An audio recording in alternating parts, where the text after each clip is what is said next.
Hey guys, welcome back to my channel, or welcome if you're new. For those of you who don't know me, my name is Sam. I'm a licensed hairstylist. Today we are at the salon where I work. I just got done with my clients and I figured, you know what? While I'm here, let me wash my hair. And I figured I would also just film a blow dry tutorial while I'm here as well. I know the Dyson Airwrap is very, very popular right now. I have clients asking me about it all the time, but it is very expensive. I believe it's around $500. So I wanna show you how you can get the exact same results as you would with the Dyson Airwrap with just a regular old blow dryer, one that you already have. I'm not hating on the Dyson Airwrap. If you have it and you love it, that's great. If you really want to get it and you still want to get it even after watching this video, go for it. I just wanted to give an option and show you guys how, if you can't afford it, how you can get the same kind of results. So if you're interested to see how I styled my hair like this, how I did this blowout, then just keep watching. So starting off, I just washed my hair, obviously. I'm gonna brush through it to make sure there are no tangles. And I love these brushes so much. They're from Fremar. I'll link it in the description. Highly recommend. It's nice and gentle, but I feel like it works better than the wet brush. So what you're gonna need to do this is just a basic blow dryer. The only thing that is really important is you wanna make sure that your blow dryer has a cool shot button or a cool setting and a concentrator. You're also going to need a clip to clip and section your hair with, and then a round brush. Now, depending on the length of your hair and how curled you want it to be is going to determine the size of the round brush that you use. If your hair is longer and you want a looser, more voluminous kind of wave and more body to your hair, then you're gonna wanna use a bigger round brush, even one bigger than this, depending on, how long your hair is. For my length though, these are the two options that I go back and forth between. I'm not sure off the top of my head the exact diameters of these, but I'll put it on the screen and I will link both of these in the description. These are from the brand Cricut. Really love these brushes. So a smaller barrel is gonna give you more of a tighter curl and is gonna be more ideal if your hair is shorter. I might alternate between the two so that way you can see the difference in what kind of results you'll get. Also, before I turned the camera on, I applied some of the Olaplex No. 6 styling cream. I highly suggest using some kind of like smoothing, blow dry cream or spray. So as always, I'm gonna start off by just rough drying my hair a little bit first. It is like sopping wet right now, and if I just go in with my brush with the way it is now, it's gonna take me forever. So I wanna try to remove as much of the excess moisture first.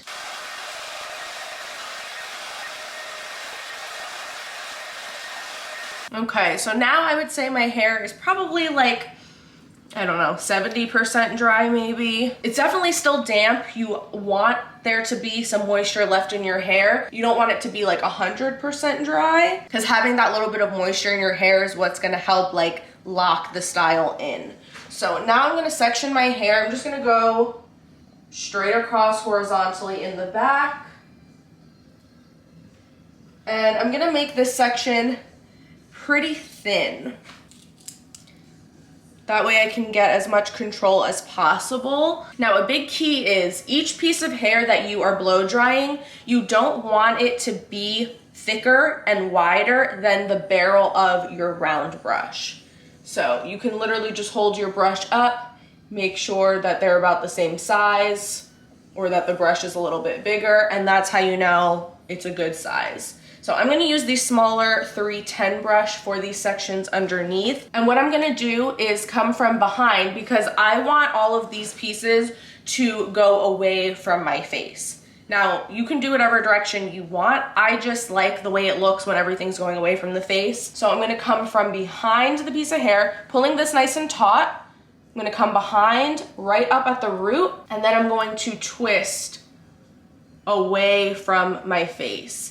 And I'm gonna pull nice and tight, keeping really nice tight tension on this hair here. I don't want this to be hanging loose, because then when I'm pointing my blow dryer at this, the hair is gonna just fly all over the place and it's gonna get really frizzy and it's not gonna be smooth. So the key is keeping nice tension. The other thing that's key is you want to make sure that you're directing all of that heat with the direction of your hair. So in a nice downward direction. If I'm blowing up against the hair, again, it's gonna go all over the place. It's gonna get really frizzy. So tight tension, hot air going in the same direction as the hair. And I'm gonna start off on the highest, hottest setting on my blow dryer. So high speed, high heat.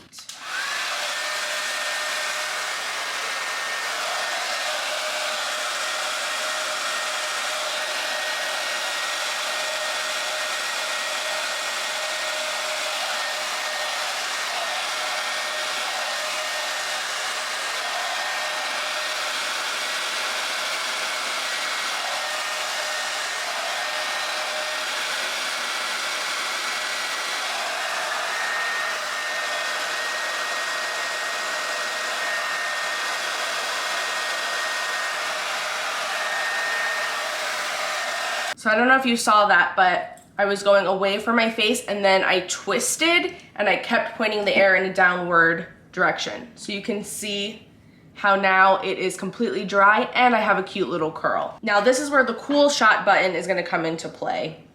I'm gonna do the exact same thing, but this time I'm gonna have it on the cool setting. That is what's going to help lock the curl in place. This isn't 100% necessary, so if you don't have a cool setting on your blow dryer, it's okay, but it will help the style last longer for sure. So setting it on cool, still high speed, but cool air.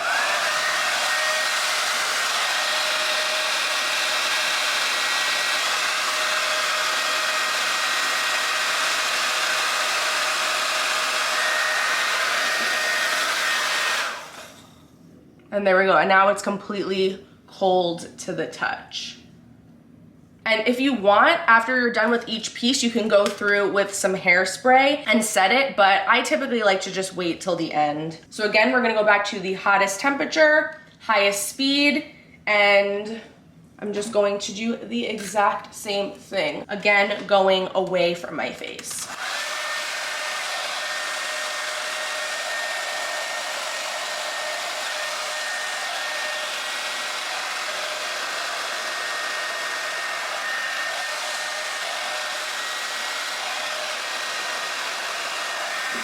And you wanna make sure that you are 100% getting all of the moisture out of each piece before you set it with the cool shot setting. If there's still moisture left in your hair, it's gonna end up getting frizzy throughout the day and it's not gonna hold as nicely and stay smooth. That's why I like to rough dry my hair first, because it just makes the process a lot quicker. So if you need to pass over the same piece multiple times to get it 100% dry, then do so. But also make sure that you're kind of keeping the heat moving. You don't want to just hold that high heat in one spot for a long time because you can burn your hair. So just be careful with that. So I completely dried this piece, did it on the hottest setting. Now I'm gonna do it on cold and set it.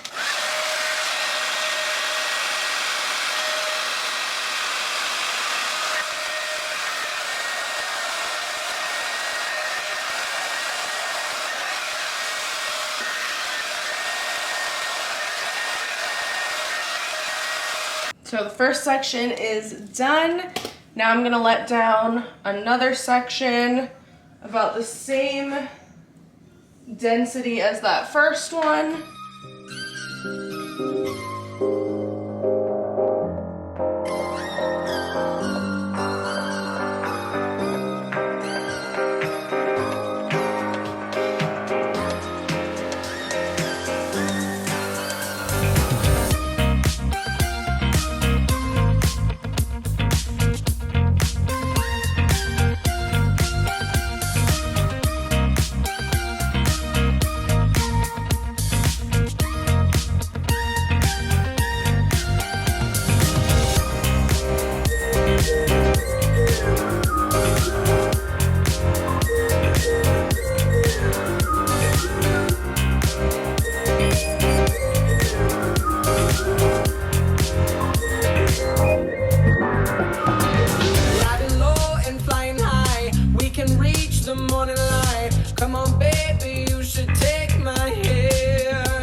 Okay, so now that I just have a little bit of hair left on top, I'm going to section off the last section, which is gonna just be like a mohawk. So I'm just gonna kind of go from like middle of my eyebrows straight back, so that I'm sectioning away just like that very top layer of hair that's gonna lay on top of everything else, because I'm gonna do that a little bit differently. So then just this last little bit, I'm gonna do exact same way that I did everything else. Come on, baby, you should take my hand.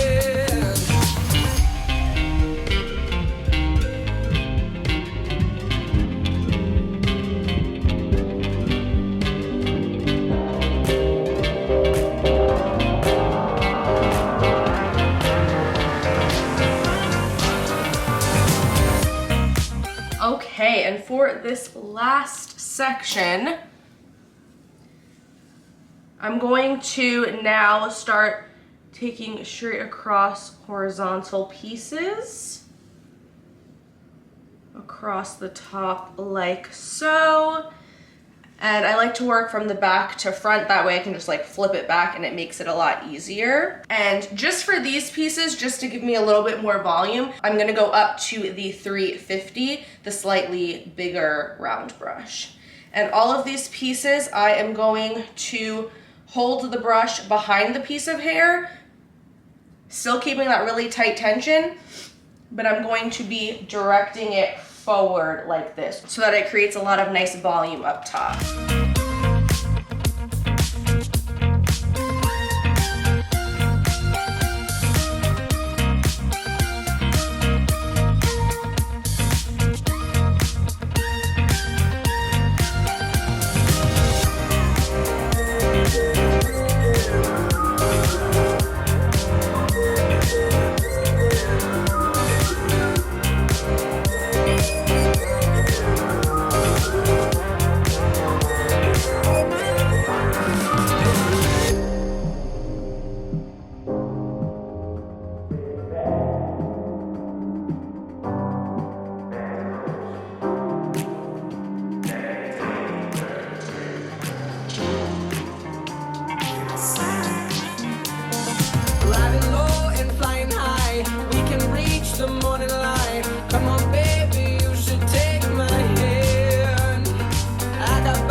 Do you see all that volume? Now I'm gonna just kind of let it fall wherever it wants to go. I typically do some type of center, off-center kind of part. And then I'm just going to kind of perfect these top pieces. Now that I got that volume that I wanted up at the root, I'm gonna just make sure that the ends of that top layer are curled nicely too. And I'm gonna go back to the small brush for just the ends.